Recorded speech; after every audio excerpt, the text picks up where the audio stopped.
Can you get that one there and just put it there? Would you like it on here, Chris? Yeah, just there, yeah.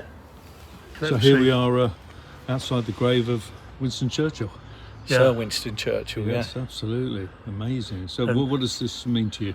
This means to me that I come here quite regular. I just sit here quietly, and you can deal with things in a quiet manner that you can't deal in the rush of life.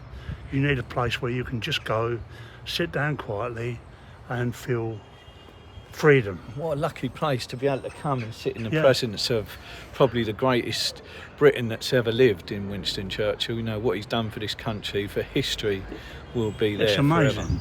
But I want you to remember that statement.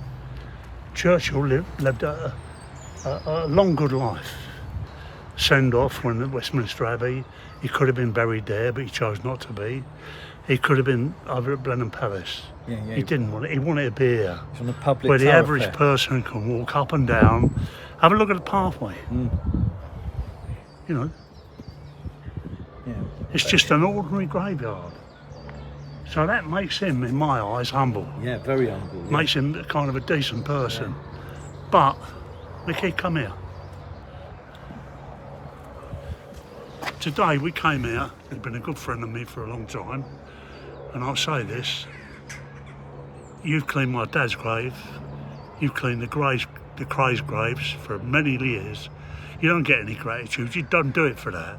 You do it because you want to do something positive, something good. First thing you said to me was you were going to clean this grave today, didn't you? Yeah, I spotted it. I thought it could be a bit cleaner. Now that's a decent man. You understand? So the next step, we're going to go somewhere else. I'm going to show you something. I know what you're going to do with this grave.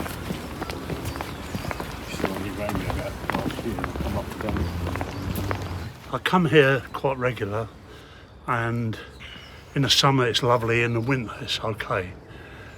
But I always pass his grave, and if you see here, who died while serving this country in India. He was, I think that one was 24 years of age. 24, yeah. And this is Harry, killed while serving this country in France. Yeah? Yeah. Life is but It's but a fading 33. dawn. Yeah. This is here. There was no flowers in here. And what happened was, I was down there was a group came up from London on coach, and they're all admiring Churchill's grave. And I said, Churchill's lived a long, good life. And he was ceremonied at Westminster Abbey and lived over at the palace across the way there. I said, but there's two people really meaning something to me here.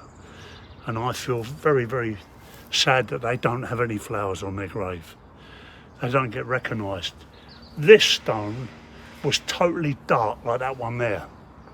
You could hardly see what was written on there. And I thought, I want to do something. And I said, come with me. And I brought these people down here and I showed them this grave. And there was an American guy with tears in his eyes with his wife, and he came to me and he said, I know what you're talking about. He said, because I've got so many people, he said, who are the same. They get no recognition, they die for their country, but they're forgotten about. He said, I'd like to do something. And he gave me $40 to buy flowers and things like that. So I've got a friend of mine, Micky, come over here, Mick. Oh, he cleaned all that. Oh yeah, I just got it all back to so you could read it, because people was ignoring this, and Chris wanted to do something for the family. He doesn't know them, so he rang me, and I came up and obviously done this last year so you could read it again, obviously, and I just do it out of the kindness of my heart.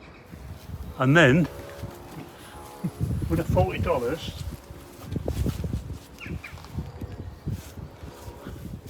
I filled this with flowers. A crackpot. And we put these flowers here. There's also daffodils down there that we put down. You understand what I mean? So I spent the $40 putting the flowers down here. Also brought the crackpot out and some other things. but the church said I couldn't do it. They took them all away. But I left the crackpot down here. Now I'll tell you why. You see that crackpot? I'll tell you a story. And it's a Dave Courtney story. I was thinking about Dave. I thought I'd tell you the story. There was a guy used to go with 2 pots, and he'd go down to the water fountain, he'd fill them up with water, and he'd bring them back on his shoulder. And what happened, that's all right, this one used to leave water as he went along. One day he said, I'm sorry, he said, but I couldn't completely heal you, he said, and make you everything you should be to the crackpot. And the crackpot said, look behind you and look forward. Tell me what you see on the side that I've been, the crackpot. He said, well, I see flowers, I see bushes, and I see birds. He said, what was on the side of the perfect pot? Just an empty road. Sometimes crackpots work. There's a lot of us in the world, you understand what I'm saying? And Dave was one of them. Dave was a unique crackpot, Chris, that's for sure. It was a unique crackpot. But they're good people. He's another crackpot. But it goes around cleaning graves. My father's grave is absolutely amazing. But Micky did it all on his own. The Krays grave he did. And if Dave's grave needed cleaning, he'd be there, you understand what I'm saying? I don't just clean them, I re-letter them as well. Okay. So I've re-lettered Chris's dad's grave, totally re-lettered it, so I put it down to, so I can re-letter them, I'll get them back to, if it's the proper marble, I'll get it back to what they should be. We did Bruce Reynolds' tablet. Then the other thing we would go to, I wanted to do something about George Cornell's grave, because somebody smashed it up. Where's that? It was in New Camberwell. Camberwell. Yeah, and where his grave was out, and also the boxer was Freddie Mills is there as well. and also Tommy Wisby. Tommy Wisby, Really? So we went there and looking for, because I'd been given £4,000 and I wanted to put it to a good cause. And I thought we could restore George Cornell's grave. Yes. When we got down there, we looked, didn't we, Mick? We couldn't find it anywhere.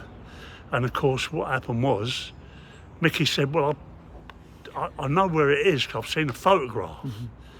And so he went over to this place, he said, it's over there. And what we found was a bare piece of ground. There had been a stone there, but everything had been removed. But they'd been smashed up as well. Been smashed up as well, badly. Anyway, we did what we did. I got in touch with the local stonemasons and people like that to find out who was repairing it and how we could get it done again. And Micky and Jimmy, my brother, were sitting on a bench, and I walked over and I looked, and somebody had actually got a bench for George Cornell.